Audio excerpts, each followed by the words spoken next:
indrindra izay androany dia eto amin'ny fanatrehanao.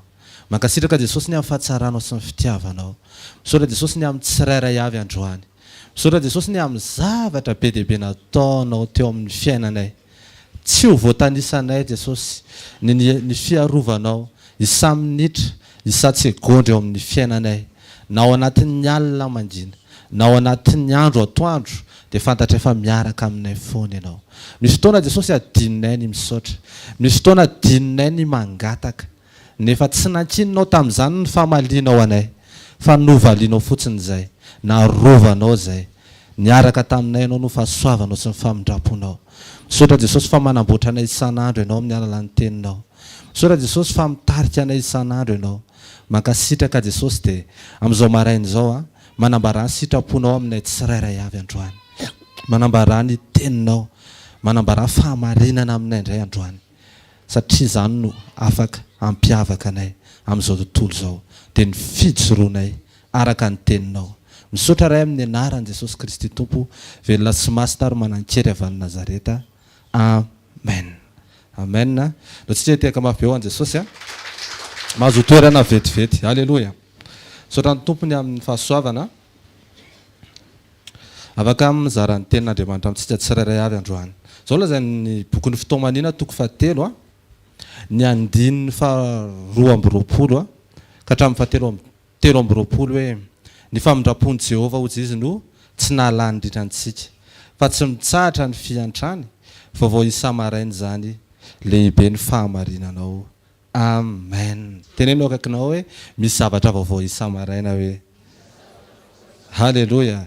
Mety sy ny akanjonao le izy, amen, mety sy ny kirarinao le izy fa dia teny aminao hoe jojo pile be eo amin'ny fiainanao ny famindrapon'Andriamanitra andro amin'ny maraina. Mety sy nangatatra ianao hoe tompo mamindrafo amiko, fa manana famindrapo vonina ho anao Jesosy, amen. Izay ny zavatra mahafinaritra an'Andriamanitra. Izy fotoana be dia be zavatra tsy angatanao, zavatra tsy teneninao amin'ny vavaka ao fa ataony eo amin'ny fiainanao.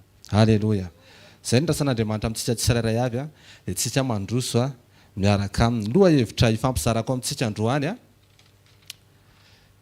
dia hoe sarobidy amiko ny fanatrehany. Amen. Apetra eo amin'ny fonao ny tananao teneniny tenanao hoe sarobidy amiko ny fanatrehany.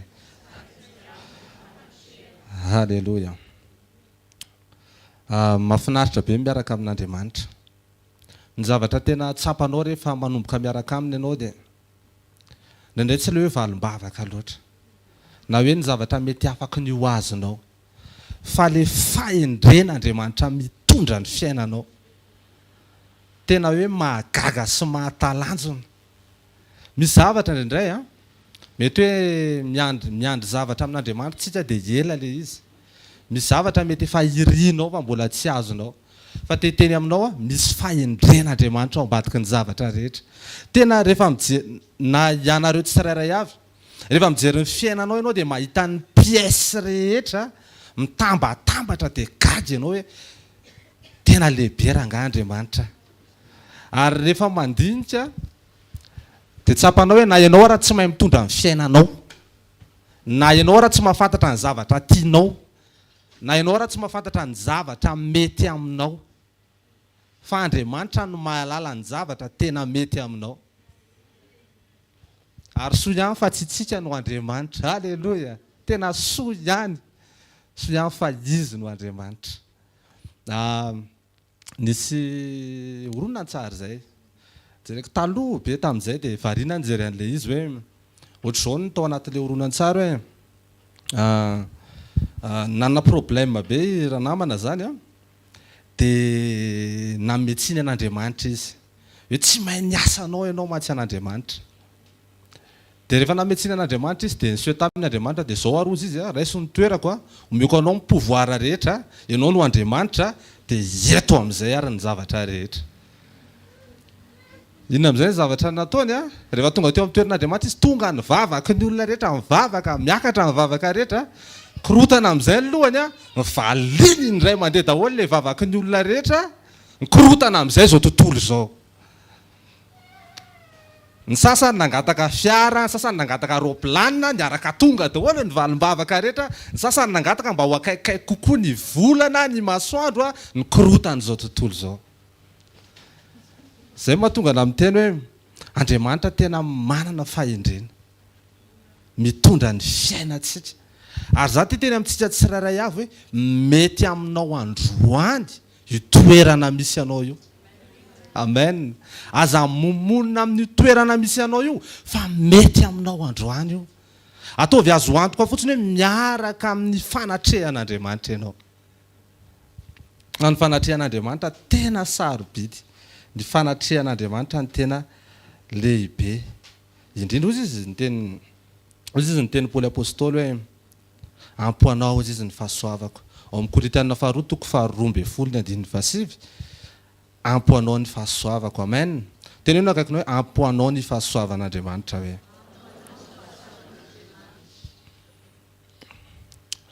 Sarobidy ny fanatrehan'Andriamanitra.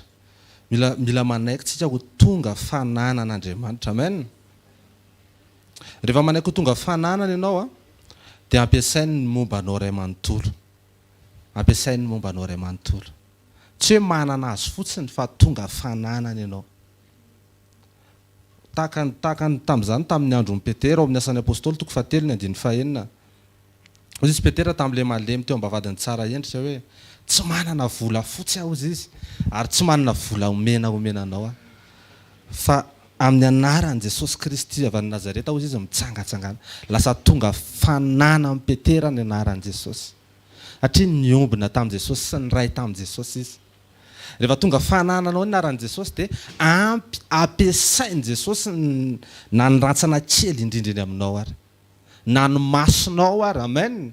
Na io masonao lasa tonga varavarakely mifanahy masina rehefa atolotra ao an Jesosy. Na ny tananao na ny tongotra ao ny aminao ray manontolo rehefa tena atolotra ao an Jesosy dia ampy ary lasa ampiasain'Andriamanitra eo amin'ny fiainanao. Ary Andriamanitra mananjo amintsika satria rehefa fananantsika dia mananjo Andriamanitra. Mananjo Andriamanitra hanovanao. Mananjo Andriamanitra hikarakaranao. Mananjo Andriamanitra hiteny aminao. Ainao fotsiny mila manaiky aloha zany rehefa miteny Andriamanitra. Ary raha misy olona mihevitra hoe tsy mila amboarina sy tsy mila tefena intsony dia tsy nitombo intsony izay olona izay. Fa ny olona mitombo mahatsapa foana hoe mbola misy amboarina indray amiko androany. Satria tellement ngeza loatra ilay Andriamanitra ivavahako. Lehibe loatra ilay Andriamanitra ivavahako. Plus aho manatona anazy dia plus aho mahita mifalebiazany, mahita ny toetrany dia tsapako hoe tena mbola lavitry ny afo ny kitay androso foana Jesosy hiaraka aminao, andeha foana Jesosy hiaraka aminao, anaiky foana Jesosy amboarinao. Amen. Aza décourager zany ianao. Fa ty azakazakitsika ty mandra-pahatonga anao any an-danitra. Ary rehefa tonga any an-danitra ianao dia mbola anontany hoe wow Jesosy mbola misy facette nao mbola tsy hitako mihitsy raha tsy tonga taty indray. Halleluja. Fa mandroso foana miaraka amin'Andriamanitra. Amboarin'Andriamanitra eny an-dalana ianao. Tamin'ny voalohany nisy fotoana rehefa mandeha tsikelikely miaraka amin'Andriamanitra ianao dia misy fotoana ianao mahatsapa hoe ohatran'ny hoe ezakao daholo ny zavatra rehetra. Dia misy glorifie ny tenanao ianao anatin'ilay izy. Hoe vokatry ny zao ako, vokatry ny natokony nahatonga an'ity. Fa rehefa plus ianao mandroso miaraka amin'Andriamanitra dia fantatra hoe tsy misy avy aminao na kely ary. Dia tena lasa tsy maintsy miondrika ianao manoloana ny fahalebiazana satria fantatrao fa tsy misy avy aminao. Ny olona afaka ny anetry tena dia ny olona mahatsapa fa tsy misy avy aminy na dia ny tenany azy. Halleluja. Ary zay nisy rehefa nresahako hoe ny zavatra rehetra eo amin'ny fiainantsika tsy misy atsika. Halleluja. Rehefa mandray karama indray ianao dia velareo ambony latabatra ny karamanao dia akipio ny masonao. Tsy misy anao ny zavatra rehetra fa any Jesosy. Ary amin'ny fotoana hitakiany Jesosy an'izany dia tsy atsiaro vesatra ianao. Aza tonga dia mieritreritra vola raha miresaka an'izany.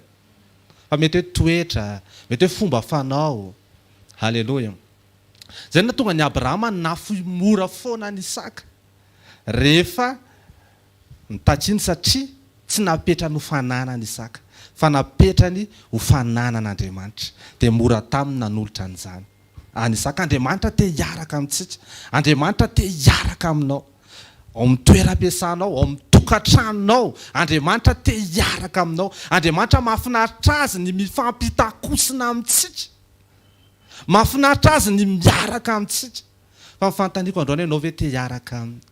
tsy izy ny nanalavitra anao fa ianao manalavitra azy indraindray fa izy tena te hiaraka aminao ary mahafinaritra an'Andriamanitra izy mpanjaka izy ngeza be fa izy tsy mifidy toerana zany raha piasa tany ianao dia miaraka aminao Andriamanitra eny ampanjonoana eny amin'ny domaine andro-petera mihitsy lay mpanjaka no tonga miantso azy. Andriamanitra tsy mifidy toerana fa amin'ny fotoana rehefa tonga izy hiantso anao dia tsy maintsy hovaina ianao ary izay mahafinaritra an'Andriamanitra. Tena Andriamanitra goavana sy lehibe izy. Rehefa miombona amintsika dia mahita angle hafa be dehibe sy ny fahalehibiazany sy ny fahatsarany sy ny toetrany. Ary rehefa miombona amintsika dia tianao fiainona ny fotsika. Alleluia.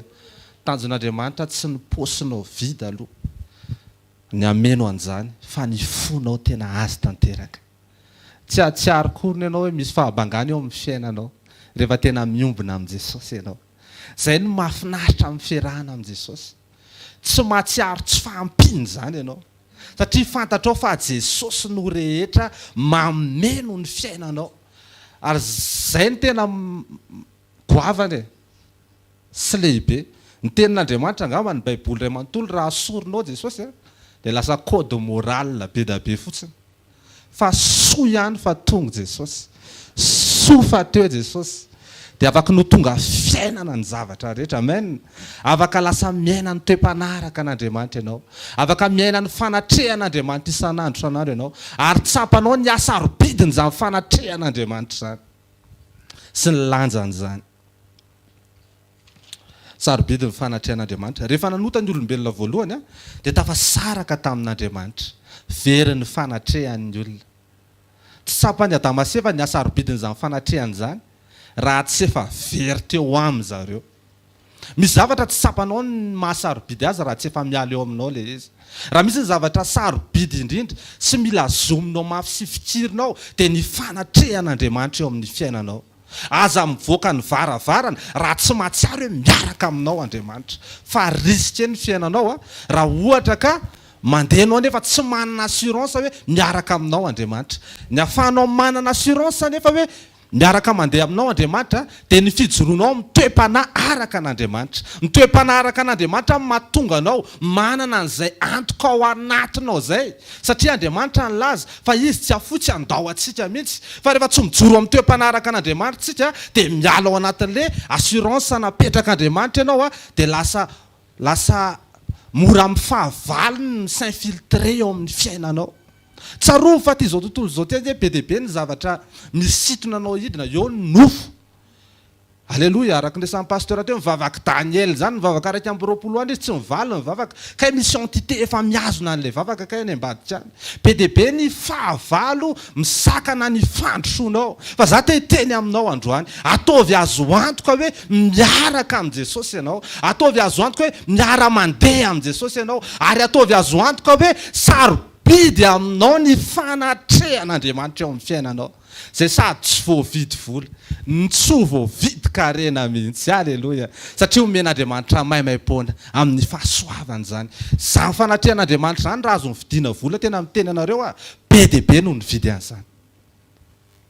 Fa satria tsy voavidy ny vola zany fa azo ny fo izay mangetaheta an'Andriamanitra. Ataovy azo antoka hoe mangetaheta an'Andriamanitra ianao. Veriny rehetra Adama sy Eva rehefa tafasaraka tamin'Andriamanitra. Very ny Edeny Adama sy Eva rehefa tafasaraka tamin'Andriamanitra. Tsy misy fahatsarana hafa noho izany hoe Andriamanitra midiny isan'andro mamangy any Adama sy Eva izany. Fa nitady fahatsarana hafa ivelan'izay izy. Tsy afa-po tamin'ny famangin'Andriamanitra any zareo izy. Ary izay ny fototry ny hafatra ifampizarako amintsika androany. Afa-po amin'ny Kristy. Mila afa-po amin'ny fisiany Jesosy eo amin'ny fiainanao ianao. Fa tsy misy afaka ny ameno ny banga ao anatin'ny fonao raha tsy manaiky ho fiainon'ny Kristy ny fonao. Na hitady avy ianao, na hitady vola ianao, na hitady fitiavana etsy sy eroa ianao, na andeha ho aiza saiza ianao, tsisy afaka ny ameno ny fonao zany. Ary raha miandro domberina any amin'ny olona ianao, raha miandro retoro any amin'ny olona ianao, na any amin'ny vadinao na amin'ny manodidina anao, tsisy afaka ny anome fahafampo anao zany. fa Kristy ihany no afaka ameny rehetra eo amin'ny fiainanao. Fahatsarana be zany hoe niaraka tamin'Andriamanitra tao amin'ny saedena ry zareo, nifandray tamin'Andriamanitra, nanana relation tamin'Andriamanitra, napetrany tao Edeny Adama sy Eva mba hanana fifandraisana aminy aloha. Fa tellement tsy ampy any Adama sy Eva ny fisian'Andriamanitra, tsy ampy any Adama sy Eva Andriamanitra mamandy any zareo isan'andro isan'andro. Tsy ampy any Adama sy Eva dia nitady zavatra hafa izy. Rehefa nitady zavatra hafa izy dia tafalatsaka tao anatina fahotana. Tafiditra amin'izay ny fahafatesana. Hitanao ny fatsakan'i Jakoba tsy mahafaty etaetanao zany. Zay nahatonga an'ilay vehivavy Samaritanina rehefa niona tamin'i Jesosy izy dia hozy Jesosy hoe zaho hozy Jesosy manana rano afaka omeko anao. Rano raha misotro an'io ianao dia tsy anjetaeta intsony ianao hozy izy. Mahatonga tsika indray manjetaeta zavatra be dia be ivelan'ny sitrapon'Andriamanitra satria tsy mbola nisotro ilay rano nomeny Jesosy tsika. Fa rehefa une fois ianao misotro an'io rano nomeny Jesosy io tsy manjetaeta zavatra hafa intsony ianao. Ary tsy ianao ilay karazana kristianina mihazakazaka gauche droite mitady ny zavatra rehetra ireny, fa mahatsapy ianao ary miteny ianao tahaka amin'ny Paoly apôstôly hoe ampoana ny fahasoavan'Andriamanitra, ampoana Kristy, ampoana ny famonjeny, ampoana ny fisiny eo amin'ny fiainako isan'andro isan'andro. Halleluja. Rehefa miobina sy miray tanteraka aminy ianao, tsy mahafatretahitanao ny fatsakan'i Jakoba. Matsaky ianao dia rapitsy ianao mbola anjetaeta indray. Mitady vola ianao androany, mangataka ianao hoe Jesosy ampitomboy ny karamako. Halleluja. Amen. Ampiakarany Jesosy ny karamanao. Fa tsy ampy zany io. Ary tsy mety ampy mihitsy io. Mahita zavatra vidiana foana ianao. Dia isaky ny sabotsy ianao mandeha miantsena foana. Dia mahita zavatra tsangana ianao dia tsy mety ampy, dia tsy mety ampy, dia tsy mety ampy zany io. Fa Jesosy izy rery no ampy eo amin'ny fiainantsika. Halleluja. Mahafinaritra ny fisiny eo amin'ny fiainantsika. Halleluja. Andao hitady azy, andao hiobina aminy. Namboarin'Andriamanitra Adama sy Eva dia noentiny tao amin'ny saha. Tady fahatsarana hafa ry zareo. Azoko an-tsaina be ny alaherin'Andriamanitra rehefa nanoty Adama sy Eva. Satria tena natoko be an'i Adama Andriamanitra. Nataon'Andriamanitra ho toy ny solotena ny tao amin'ny saha Adama.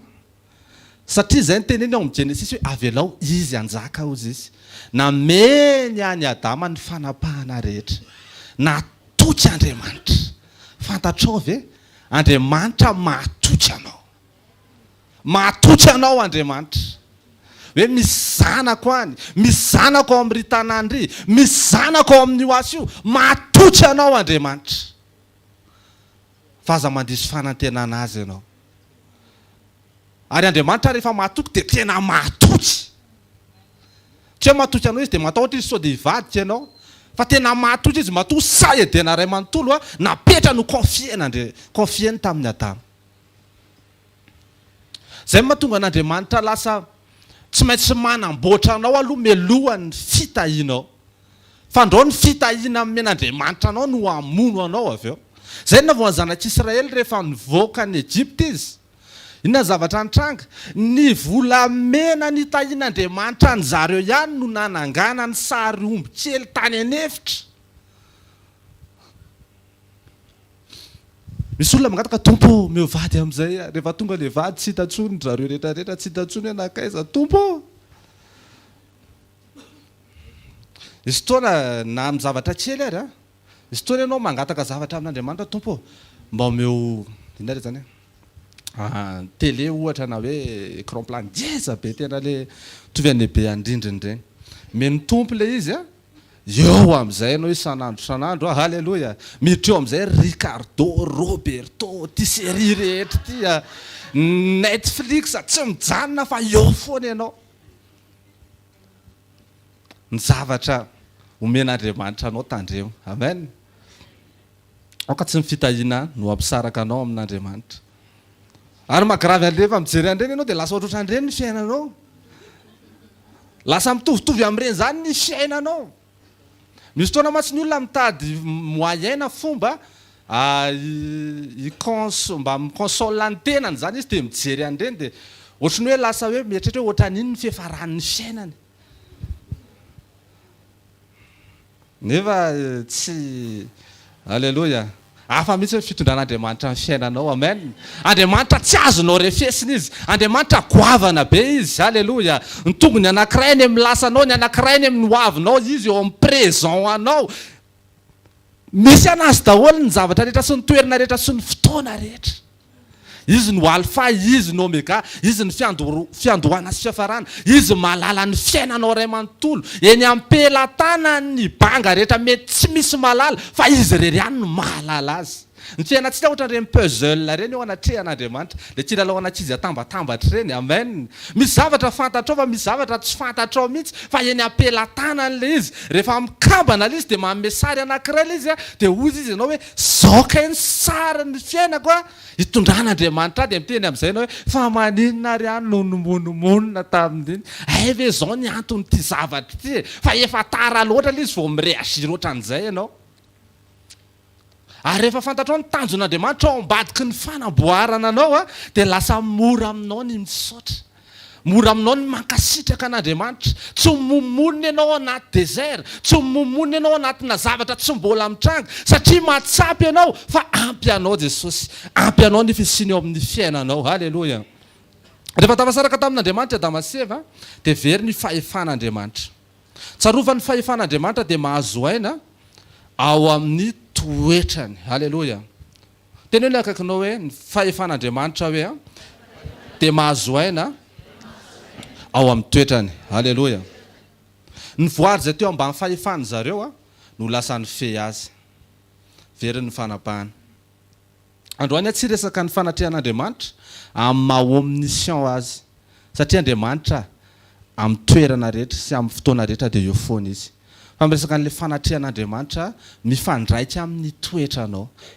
le fankasitran'Andriamanitra ozy izy ny filazantsara ny Jaona toko fahavalo andiny fa 7 filazantsara ny Jaona toko fahavalo andiny fa 7 hoe amin'ny anaran'i Jesosy ary izay naniraka ozy izy dia eto amiko tsy andao ahy irery izy satria izao manao izay sitrany mandrakariva halleloia io le fanatrehan'Andriamanitra mifandraika amin'ny toeponao sy ny fanaovanao ny sitrapon'Andriamanitra Andriamanitra eo izy amin'ny fotoana rehetra izy zao halleloia tsy isotry ato zao izy etsy analakely izy amen miandranao any amin'ny toeram-piasananao izy etiko izy fa misy fanatrehan'Andriamanitra misy eo rehefa ankasitrany ny toetranao zay anao antsointsika hoe fanotrona an'Andriamanitra amen Andriamanitra no mampiasa zay fahasoavana rehetra nataony ao anatinao zay ny tena sarobidy indrindra zay fanatrehan'Andriamanitra zay ary aoka tsy ho very an'izay ianao zay mahatonga antsika manamboatra mamola volanao manova antsika ny tenin'Andriamanitra mba hatonga antsika ho isan'ny olona ankasitran'Andriamanitra sy isan'ny fantsona tsara azon'Andriamanitra ampiasaina Samson nao ampitsara toko fa 9 andiny 20 sokavantsika vetivety ny baiboly teneny eo akaikinao aza matory ianao hoe amen rehefa any an-tranonao efa mifoy ianao ohatra zao halleloia sady tsy te atory rehefa eto ianao te atory amen niova ny zavatra rehetra mpitsara toko fa 9 any andiny 20 aho zao vaky ny teny amin'ny anaran'i Jesosy vetivety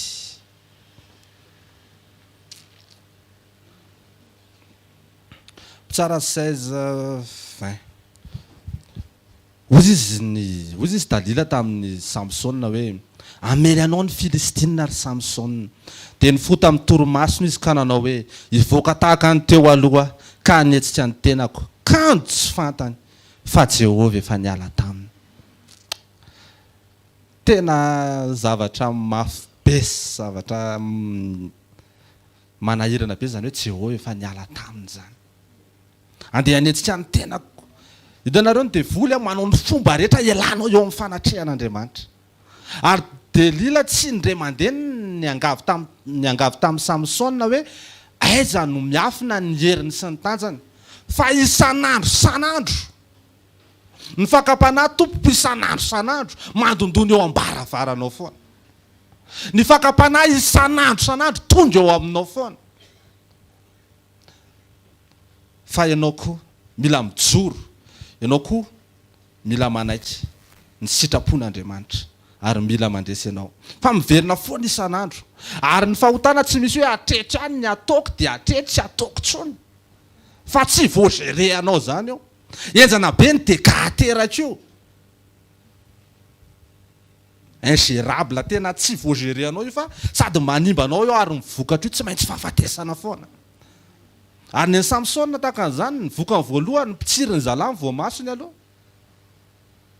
ka mitandrema amin'ny fahotana aza misangisangy amin'ny fiainam-panahinao zany zay mahatonga an Jesosy sarotiny amintsika tsirairay avy ny amin'ny fijoroantsika isan'andro misy ny fakam-panahy isan'andro misy zavatra trehanao foana ty nofinao ty misitona anao iverina ny devolo manao fomba rehetra izy to mananao iverina zay mahatonga anao tsy maintsy mitoetra eo amin'ny fanatrehan'Andriamanitra satria eo no misy assurance ao anao eo no misy ny fiarovana ao anao eo anao no afaka higoka ny fahatsaran'Andriamanitra rehetra ka ahita ny zavatra rehetra ho toy ny taimboraka ary ahita ny fahalebiazan'i Kristy eo amin'ny fiainanao hoe tena tsy misy ny tahaka azy tsy misy ny toa azy amen ary le izy rehetra tsy vitan'le hoe aza mijangajanga aza manao an'izao tsy zany le izy satria raha vao zany le izy dia androany ianao mafana be dia rapitra ianao dia verina ihany dia androany ianao mafana be dia rapitra ianao dia verina ihany nefa tsika tsy hoe hijanona eto 24 heures sur 24 hisurveiller ny fiainantsika tsirairay avy hoe etsika ny tsy tafanota fa rehefa mivoaka ny velany ihany ianao tokony hoe tena en permanence zany hoe ao amin'ny fanatrehan'Andriamanitra tsika mitoetra ao amin'ny fanatrehany tsy totsika halleloja misy fiarovana eo misy fiadanana eo misy fahafenona eo halleloja ary le izy ateo hoe tsy vita hoe aza manao an'izao zao fa rehefa hitanao ny fahatsarany Jesosy rehefa hitanao ny fahafenon'ny fahatsaran'Andriamanitra dia mora aminao ny miala amin'ny zavatra anankiray satria tellement tsara loatra Andriamanitra zatsy anao an'ity tsony satria tellement tsara loatra Andriamanitra zatsy anao an'izao tsony satria zao ny zavatra mampalahelo anazy satria tsaroa fa ny fifandraisantsika amin'Andriamanitra dia fifandraisana po fa tsy fifandraisana ara-tsaina fotsiny ka mahatonga anao hitandrina zavatra anankiray sy tsy anao zavatra anankiray fa fantatrao hoe misy anankiray zay malahelo raha manota misy anankiray zay malahelo raha mananao foana ary io anankiray tsy hoe mitoetra any amin'ny seza fiandrianana any ambony be any fa mitoetra ato anatiko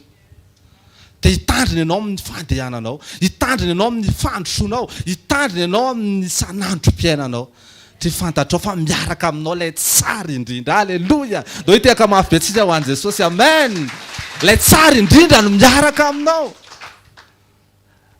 na zany fahatsaran'i Jesosy zany fotsiny ara dia efa ampy ahatonga antsika hijoro amin'ny toe-panaraka an'Andriamanitra ozy izy Petera rehefa nanao fahagagana teo aminy Jesosy rehefa naneho ny fahatsarany teo amin'ny indre mandeha Jesosy na adiny daholo zay trondry rehetra tany fotsy hoe melaniko fa olomeloka ozy izy fahatsaran'Andriamanitra indre mpandeha ampianovany tantaram-piainanao amen zay ny navoan'ny Samsona tonga ny fakam-panahy isan'andro dia nanome toerana izy tandremo ny zavatra jerenao tandremo ny zavatra saintsainao fa ny zavatra saintsainao ny lasa action anao avy eo ny action anao miverina indray indroa lasa habitude avy eo ary ny habitude lasa toetra anao avy eo dia zay no hitondra fahafatesany eo amin'ny fiainanao raha toetra ratsy le izy fa raha miaraka amin'i Jesosy mandehana miaraka amin'i Jesosy isan'andronandro Koritianina voalohany toko 10:17 Koritianina voalohany toko 10:17 zao mivaky ny teny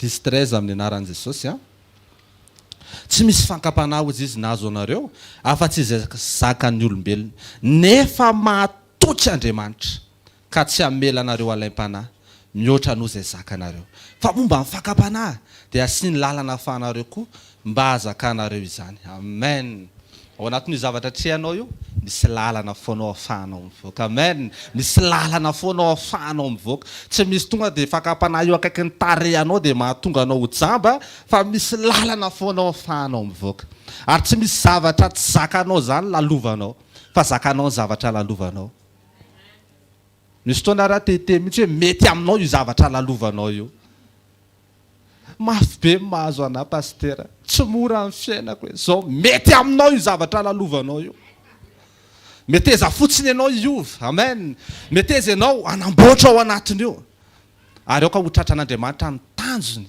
ao anatin'ny zavatra lalovanao fa ny tanjon'Andriamanitra rehefa manamboatra vaza izy tsy ny hoe amaky an'iny vaza iny fa atonga an'iny ho mafy atonga an'iny ho tsara atonga an'iny azo forme atonga an'iny tena hoe ho mendrika azo exposena azo aseho ny tanjon'Andriamanitra mahatonga an'Andriamanitra manamboatra anao tsy hoe hamotika anao fa atonga anao ho tsara atonga anao aneho ny voninahiny atonga anao aneho ny fahatsarany amen lasa misy marika eo amin'ny tapikandronao hoe made in Jesus alleluia no tsy hitehaka mafy eo an Jesosy amen Kaina dia very ny fanatrehan'Andriamanitra hoy izy ny ten'Andriamanitra ao amin'ny Genesis 4:4-7 raha tsara toetra ianao izy izy mo tsy ho miramirana fa raha tsy tsara toetra kosa ianao dia mamitsaka eo ambaravarana ny ota ary ianao no tsendren'ny faniriny kanefa ianao no tokony hanapaka azy teny eo akaikinao ianao no tokony hanapaka azy hoe ary teny amin'ny endrikaony ao amponao amen metsika tsy kely eo akaikinao alleluia alleluia amen na mpanofatrano na tsy mpanofatrano amen na tsara foana ny tsikitsikinao am Jesosy alleluia io tranga lalovanao io misy manana fahefany ianao hanapaka anio tsy midepasy ny lohanao zany tsy midepasy ny fahalebiazana tsy misy zavatra midepasy ny fahalebiazan'Andriamanitra zany tsy misy zavatra natao andresy an'Andriamanitra zany ataovy azo antoka fotsiny hoe miaraka aminao Andriamanitra ataovy azo antoka fotsiny hoe amicon an'Andriamanitra ianao halleluia fa eny ampelatana ny sifle farany ary tsy tsofiny iny raha tsy ianao no voaka-pandresy eo fa ataovy azo antoka hoe miaraka aminy ianao lefa nresantsika teo ny ahafahanao mananantoka ny fanatrehan'Andriamanitra dia ny fijoroanao amin'ny toe-panaraka an'Andriamanitra fijoroanao amin'ny fitiavana amin'ny fahalemem-panahy amin'ny famoram-panahy amin'ny fandeferana ary tsaroa fa tsy ho tapakao zany ny zavatra tsy mety rehetra raha ohatra ka ratsy ny toetranao fa ndao reto ndao anao tsara toetra amen ndao anao tsara toetra alleluia le tsara toetra tsy hoe anyvelany ianao ange tsara toetra aminay rehetrarehetra alleluia fa rehefa le ao an-trano iny mihitsy ianao no tsy hoe le olova eny efa hitanao isan'andro amen fa le akaiky amen tsika tsy hoe mpitoriny amin'ny olona fa tsika mihitsy no mitoriny amin'ny tenatsika dia mitoriny amin'ny ankonatsika ny amin'ny ao an-tranotsika amen rehefa mifankahitsika pistopika tahiny Jesosy tena hoe wow fahalemem-panahy fa rehefa ao an-trano tena mandroso miaraka amin'ny Jesosy tsika isan'andro amen ary zay mahafinaritra ny tompo ngeza be izy dia mandroso foana tsika miaraka amin'ny amboariny tefeny isan'andro mahazo aina ny fahefan'Andriamanitra rehefa tsara toetritsika tsirairay avy kaina ny tenenan'Andriamanitra na dia ratsy toetra azy tsy midika fankasitran'Andriamanitra ny fandrenesanao ny feo an'Andriamanitra fa ikaina ratsy toetra fa ny teny tamin'ny Andriamanitra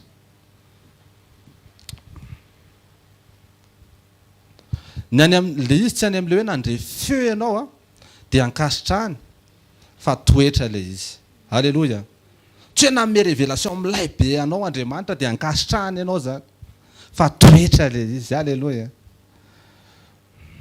tsika ny tokony hanapaka azy ary mila conscient tsika an'izany fanatrehan'Andriamanitra zany sy ny asarobidiny zany Mosesy nanome lanja an'izany fanatrehan'Andriamanitra zany ao amin'ny Exodus 33 Exodus toko fahatelo amby telopolo ny andiny faharoa amby folo fahatelo amby folo fahadimy amby folo lavalava le teny Exodus 33 12 13 14 15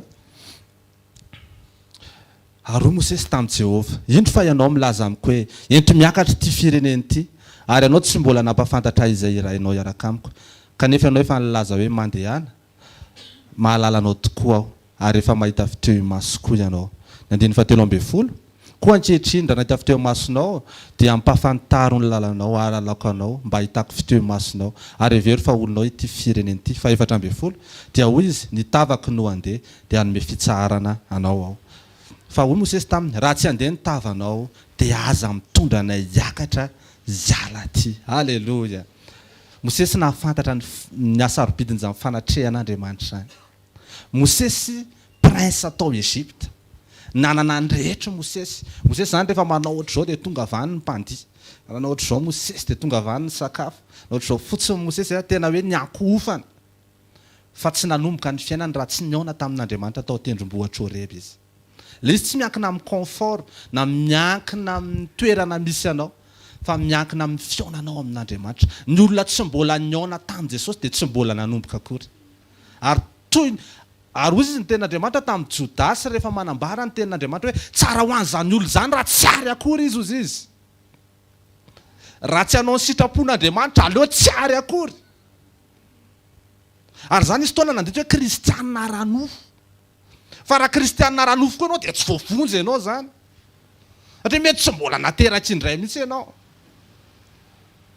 Fa tonga atao am-piangonana fotsiny ianao, tonga amina fiangonana fotsiny ianao dia kristianina ny anaranao fa mifanomboana dia eo amin'ny fionanao amin'i Jesosy. Rehefa niaona taminao Jesosy dia nanovanao tonga olom-baovao izy. Nateratra indray ianao, aleloia. Zay ny fahagagana lehibe indrindra lazain'ny Baiboly.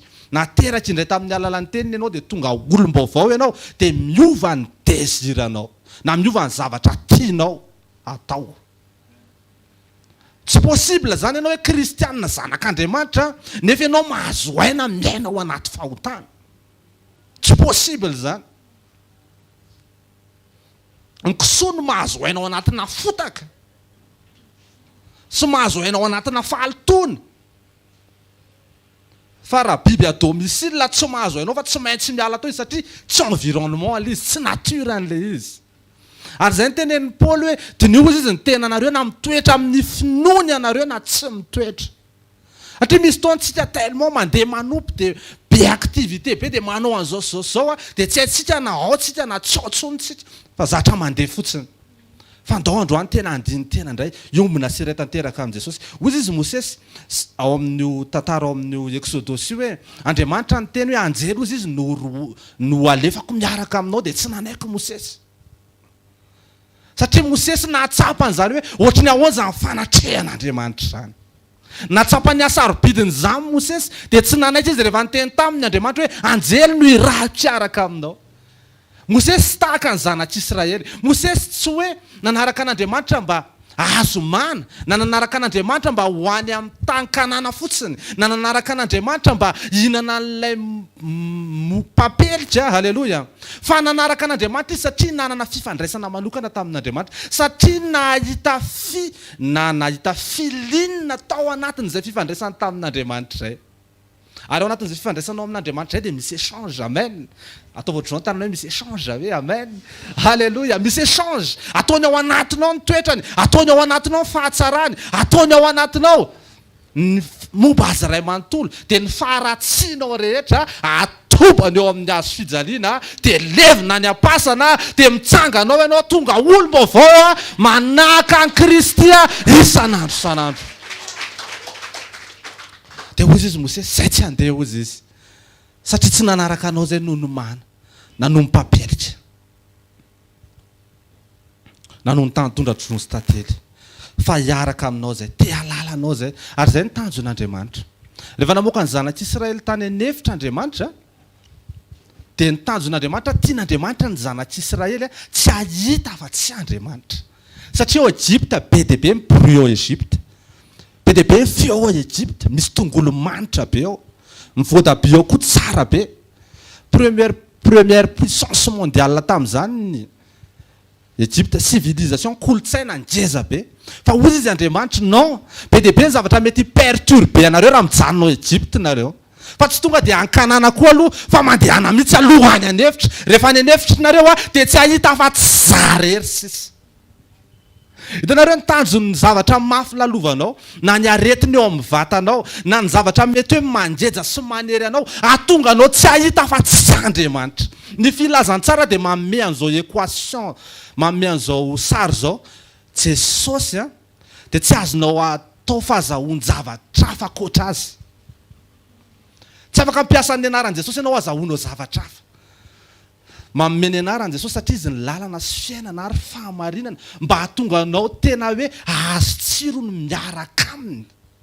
tsy miresaka hoe Jesosy plus fanambadiana na Jesosy plus ankohonana na Jesosy plus tokantrano fa ianao ve tena satisfait am'le personne am'le Andriamanitra satria izy namonjy anao nisy olony toeranao teo amin'ny hazo fijaliana fa teteny aminao raha mahatsapa an'izay satisfaction zay ianao tsy tomany ianao anaty ady tsy tanondritra ianao anatin'ny zavatra lalovanao satria tsapanao fa ny zavatra rehetra mety afaka esoriny eo amin'ny fiainanao na mety afaka mialy eo amin'ny fiainanao fa le tokana sarobidy indrindra tsy misy nizanizy afaka ny manalaza zany eo amen izy ny sarobidy indrindra tsy tonga tamin'izay tanjony zay ny zanak'Israely fa ny momonina ry zareo nefa ny tanjon'Andriamanitra mba tsy ahita fa tsy izy momonina amin'izay ry zareo dia raikitra amin'izay nitady fitahiana nitady zavatra hafa nefa le sarobidy indrindra nataon'Andriamanitra teo amin'ny fiainany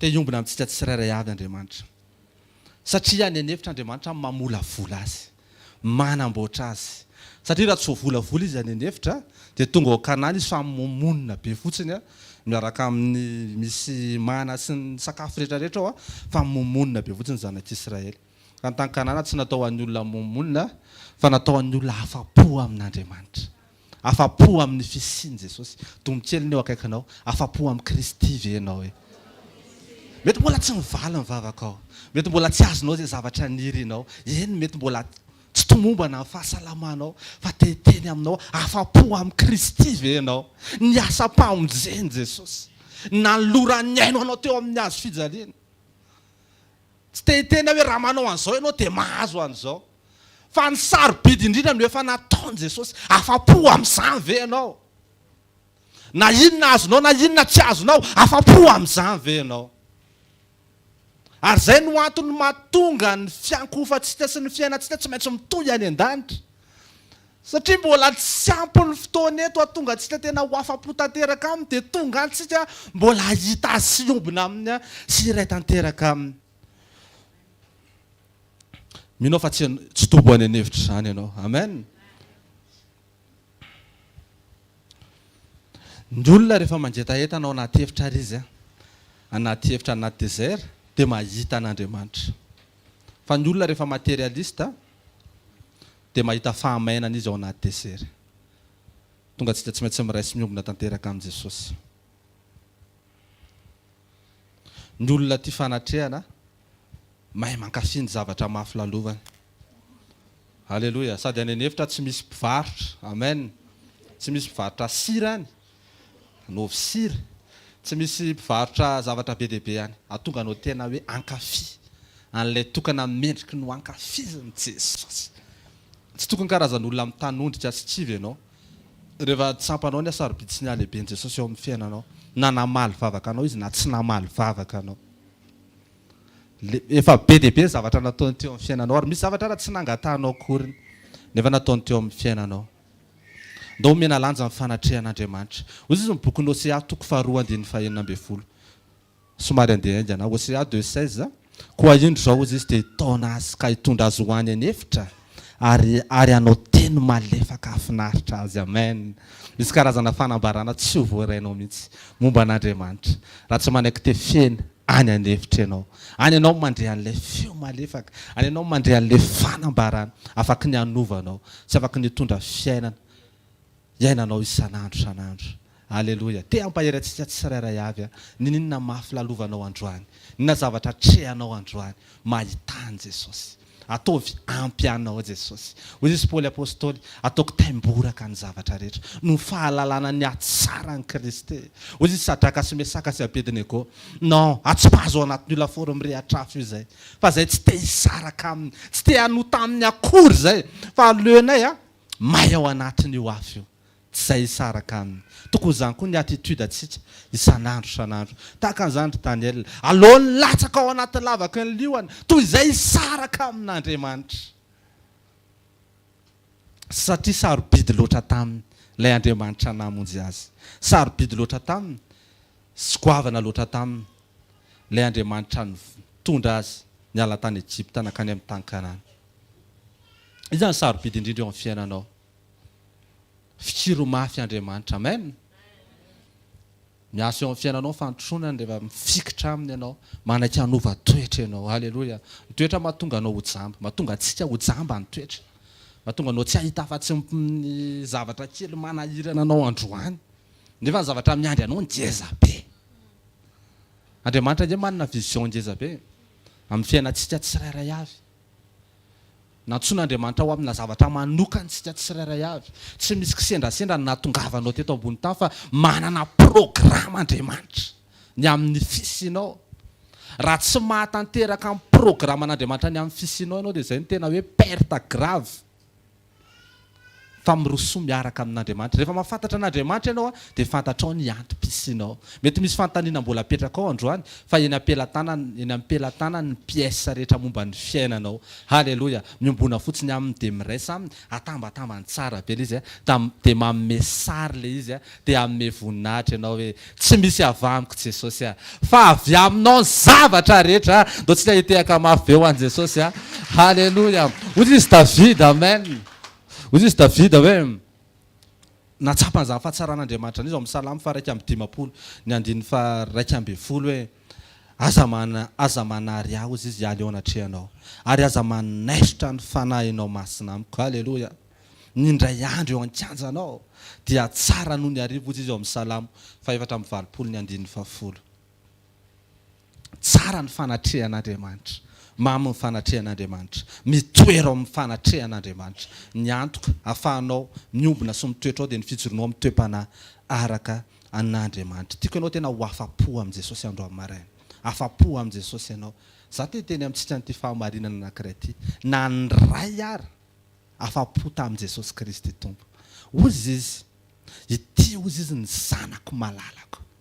Izy no enoy. Izy no enoy. Afa-po ny ray tamin'ny asan'i Jesosy sy ny zavatra nataon'i Jesosy ho antsika tsirairay avy. Andriamanitra tsy manana zavatra fomenanao akoatran'i Jesosy. Fa miombona amin'i Jesosy dia miraisa an'i Jesosy. Izay mahatonga ny hafatra sy ny mesazy ho entsika tsy maintsy kristosentrika satria tsy misy ninona avy amintsika na kely akory ary fa avy amin'i Jesosy ny zavatra rehetra. Ndao tsika tena hoe miombona sira tanteraka amin'i Jesosy aza atao moyen azahoana zavatra hafa ankoatra azy Andriamanitra. Hitanareo misy zavatra tsara lavitra rehetra, misy zavatra tsara lavitra mihoatra ny hoe sitrana, mihoatra ny hoe mivamy problemako, mihoatra ny hoe tonga ihany ilay zavatra nandrasako. Misy zavatra tsara lavitra. Jesosy Kristy avy any Nazareta anao anarany andaontsika hitehaka mafy be ho azy sady hitsangana eo amin'ny toerantsika tsirairay avy hanome voninahitra azy. Halleloja. Amen. Sarobidy Jesosy, mamy Jesosy, mahafinaritra Jesosy. Tsy misy ny tahaka azy ary tsy misy ny toa azy. Izy ny Kolosianina toko voalohany 5:10 ka hatramin'ny 7:10 hoe izy no endrik'Andriamanitra tsy hita, ny lahy matota alohan'ny zavatra rehetra zao.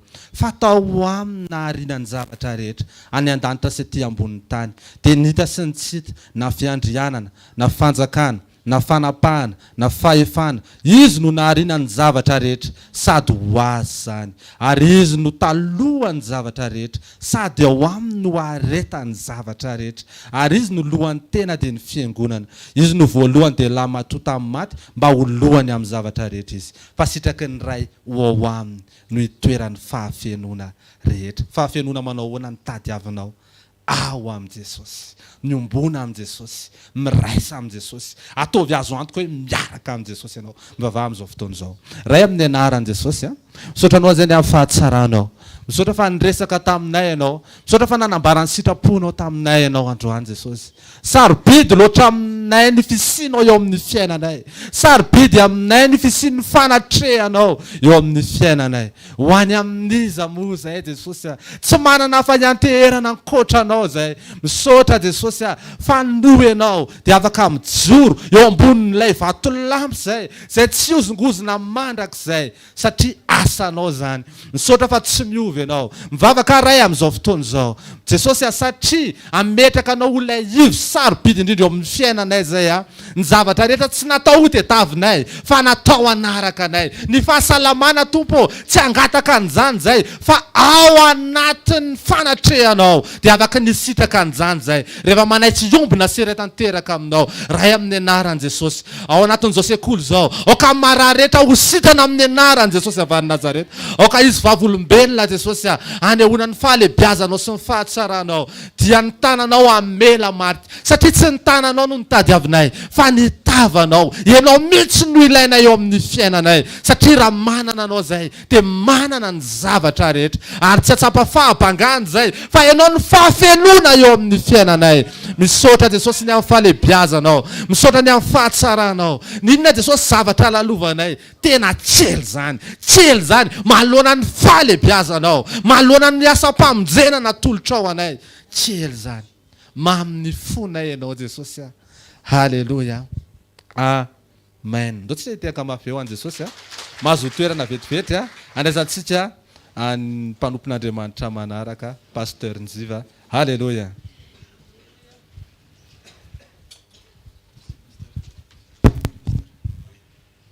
Alléluia. Nandray zavaritsika. Alléluia. Tsy misy zava-dehibe no Andriamanitra zany amin'ny fiainanao. Aza vela aperikeren'ny zavatra tsisy eo am-pelantananao ianao. Fa aloha mierikerika ao amin'ny tenin'Andriamanitra.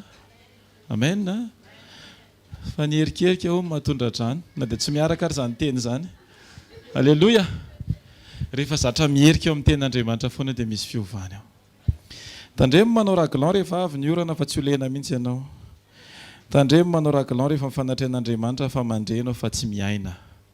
Raha vao zay nataontsika tsirairay avy. Tanao rehefa atao batisa tsy hoe asiana manao akanjo be ianao mba tsy ho lena. Tsy le miroboka fa ianao matsiaro tena mihitsy hoe lena ny fanatrehan'Andriamanitra. Aza ho anisany hoe miaino fotsiny fa toa anisany tena mandray. Amen. Ampo anao Jesosy. Alléluia. Mahatonga antsika matsapa tena indraindray ohatra hoe misy zavatra tsy ampy satria misy information hafa atsofoka ao miaraka amin'ilay information men Jesosy anao. Dia lasa mitady zavatra hafa ianao.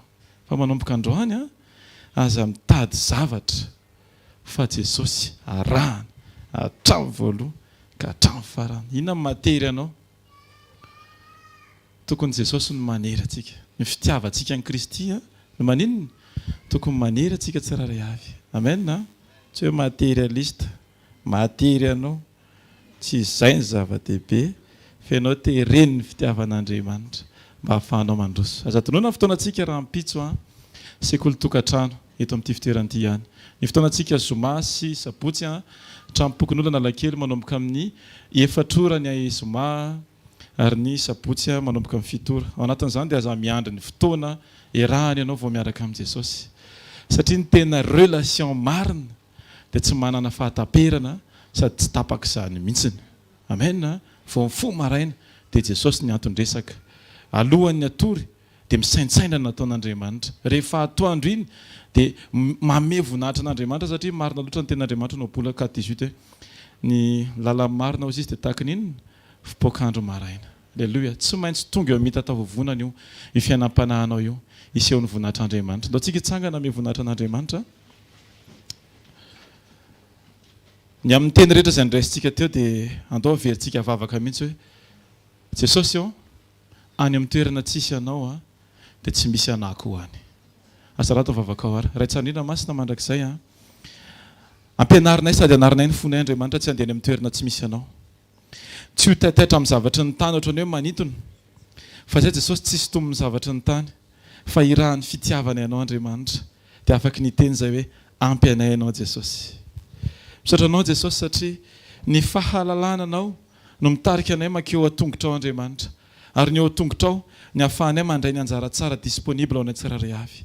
Mandray fanasitranana, mandray fananganana, mandray fanovana, mandray fanavaozan-tsaina, mandray fitaizana, mandray ny tena fahamarinana, mandray fampianarana, mandray fanitsiana izay diso eo amin'ny fanatrehanao Andriamanitra. jesosy eo aoko ty fotoana anankiray ty andriamanitra mba anasitranana nataony fony tsiraray avy any na ny fantatra na ny tsy fantatray andriamanitra dako iverina amiloniny avokoa ny zavatra rehetra amin'ny anarany jesosy kristy avy nazareta amin'ny anaranao mpanjaka masina mandrakizay aoka ny vavanay andriamanitra dia ho voatokana anome voninahitra ny anaranao tsy ny zavatra na zavatra nongoniny tany anay andriamanitra no hiteraka feo ambavanay foka andriamanitra ny fahalalanay anao jesosy no hiteraka feo ambavanay dia feo fiderana mandrakizay amin'ny fotoana rehetra amin'ny anaran' jesosy alleloia amen ndao tsika mbola ity hivavaka amin'ny anaran' jesosy hoe ninina zavatra mitranga sy hitranga sy nitranga dia tsy hanova ny fijoroanao miaraka amin'i jesosy zany amen tsy rehefa tsingona ianao dia tsy maintsy mitovy daholo ny feontsika rehefa tsingona alleloia possible ianao tsingona fa miteny hoe dera ho anao jesosy alleloia zay ny tokony ho izy amen jesosy na dia mafy ny natrehany teo ambony azy fijaliana tsy misy tsy se plaindre mihitsy izy tsy nametsiny olona izy tsy nanozona olona izy tsisy zavatra ny nofo nataony teo fa natateraka ny sitrapon'ny rainy izy amen ndao tsika hivavaka mba anatanteraka ahatanteraka ny sitrapon'andriamanitra ray foana ianao na inona zavatra atrehanao anome voninahitran'andriamanitra atao vavaka zany ray tsandrina masina mandrakizay didiko ny tenako ampiniavana tena mifany masina ny avelako hitarika hatramin'ny voaloka hatramin'ny farany ka ninona zavatra atrehako dia aoka ny sitraponao mivoaka ny vavaka jesosy tsy ny zavatra tsapako akory tsy ny zavatra ao anatin'ny saiko akory tsy zavatra mety anosehany foko ana akory andriamanitra fa nitarihany fany anao masina jesosy eo ny fihetseponao naoko fihetsepoako andriamanitra amin'ny fotoana tokony hifaly dia mifaly satria faly ianao andriamanitra amin'ny anaranao jesosy aoka tsy hoentiny zava-misy ny fijoroana tsiraray avy andriamanitra fa ho marina ho mahitsy amin'ny fotoana rehetra amin'ny anara maheran' jesosy kristy afa nazareta alleloia amen ndao tsika hivavaka mba tena ho ampy anao kristy amen matoa ianao manampy vary dia mbola tsy voky ianao zany ary jesosy tsy ampiana jesosy koa tsy analana alleloia fa mitovy amin'ny pointure ny fonao tsara ny abean' jesosy tsisy zavatra afaka asisika ao akoatra an' jesosy eo amin'ny fonao dao tsika hivavaka mba tena ny jesosy no ameny ny fotsika tsiraray avy tena tena mihitsy hoe jesosy ianao no ameny ny foko amin'ny anaran' jesosy miala daholo zay mibambahana rehetra tadiaka ny toeran' jesosy eo amin'ny fiainako fa ianao kristy no ameny ny foko hatramin'ny voaloha ka hatramin'ny farany tsy misy zavatra afaka isisika eo amin'ny fiarahako aminao andriamanitra amin'ny anaranao mpanjaka masina mandrakizay ianao ny mpanjakako raiso ny toeranao amin'ny fiainako andriamanitra toeram-panapahana seza fiandranana ekeko ianao mpitarika ekeko ianao mpamonjy ekeko ianao andriamanitra iankofako mandrakizay dia raiko amin'ny fotoana rehetra fa tsisy ny tahaka anao andriamanitra mandrakizay ny antom-pisiko ny antom-pitenenako dia ianao rery ihany kristy alleloia amen raha tsandrina masina mandrakizay misaotra anao zany amin'ny fotoana zay nomenao anay andriamanitra nafahanay mianatra afahanay koa andriamanitra apatsahivina sao dia variny indraindray hoe ampo anay jesosy ampo anay ianao kristy ampo tanteraka ao anay ianao jesosy jesosy tsy mifitototonay miakavisy miakavanana no afaka ampifaly sy ampitono ny fonay andriamanitra fa ny fiadananay dia le fiadanana ao aminao ianao ny fiadananao anay tsiraray avy jesosy eo aoka ianao ny ameny ny fony tsiraray avy aoka izay andriamanitra ho feny firetana mandrakariva ka ilay afo tsy mety maty vokatry ny fahafenon'ny fany masina zay apetraka ao anatin'ny tsiraray avy nirehatra amin'ny fotoana rehetra amin'ny anaranao jesosy rehefa mahazava izahay dia tsy tafitohana zany mihitsy satria ianao no manazava ny lalana tsiraray avy marina aminay ilay teninao zay milaza hoe fanilo ny tongotro sy fanazavana lalako ny teninao dia ianao jesosy kristy manomboka amin'ity fotoana ity amin'ny anaran'i jesosy ninona zavatra atrehanay dia tsaronay fantatray inonay iainanay fa tsy mba manderery izahay fa ampo anay ny fitarihanao ampo anay ny zavatra atolotra ao anay tsiraray avy ary fantatray fa ny andriamanitra tsy manao zavatra ratsy ho anay fa manana kady tsara tsy voatery takatray tsy voatery hitanay androany ny antony zavatra mitranga andriamanitra fa oka ny finoanay no ajoronay mandrakariva hoe misy programa an'andriamanitra zay tsara lavitra ao amin'ny anaranao jesosy vavaka izay andriamanitra mba tena hitovy amin'ny zavatra ao amponao foana ny zavatra ao amponay andriamanitra tsy ny zavatra ny tany ny influencer sy ampianatra anay andriamanitra fa ilay mpampianatra tsara indrindra ambony ny zavatra rehetra dia ianao kristy ilay tsy miova ho malitsy anio ary mandrakizay raiso ny toeranao dia aoka andriamanitra tena ho faly ianao isakariva rehefa alohan'ny atory izahay dia aoka tena tsapy zay hoe faly ny amiko andriamanitra satria nahatanteraka ny sitrapony ndray andro any jesosy aoka izany ny reherenay tsiraray avy amin'ny anaran'i jesosy kristy avy nazareta nanonanay izany tanteraka eo amin'ny fiainanay tsiraray avy raisy nitsotra ano hitanao ny jehovah ka hiaro anao ampamirapiratra ny tavany aminao ny Jehovah ka hamindra fo aminao. Anandratra ny tavany aminao ny Jehovah ka nome anao fiadanana. Amin'ny anaran'i Jesosy, tononona amin'izao fotoana izao fa n'aiza n'aiza toerana hitondran'Andriamanitra anao dia ahita ny fahatsaram-pon'Andriamanitra ianao. Ary ho vavolombelona izany fahatsaram-pon'Andriamanitra izany ianao inivon'ny ankohonana, fiarahamonina, mpiara-manompo, mpiara-miasa manodidina rehetra. Ao koa fantsona mahatoky am-pelantanan'Andriamanitra ianao. Amin'ny anaran'i Jesosy mahomby niza tonga eto amin'ity fitoerana ity amin'ny anaran'i Jesosy hatreny tampondroka hatreny am-paladia sitrana avokoa. Ninona anarana retina dia amin'ny anaran'i Jesosy sitrana avokoa satria ny anaran'i Jesosy dia ilay anarana ambony noho ny anarana rehetra. Amin'ny anaran'ny Ray sy ny Zanaka ary ny Fanahy Masina. Amen. Ndao tsika hitehaka ho an'i Jesosy. Alleluia. Sarao ny fahasoavana fa fahasoavan'Andriamanitra matoy izao fahasoavan'Andriamanitra matoy izao nareo. Amen. Raha mipitsy ny fotoana antsika manaraka aza misaraka amin'i Jesosy ianao. Amen.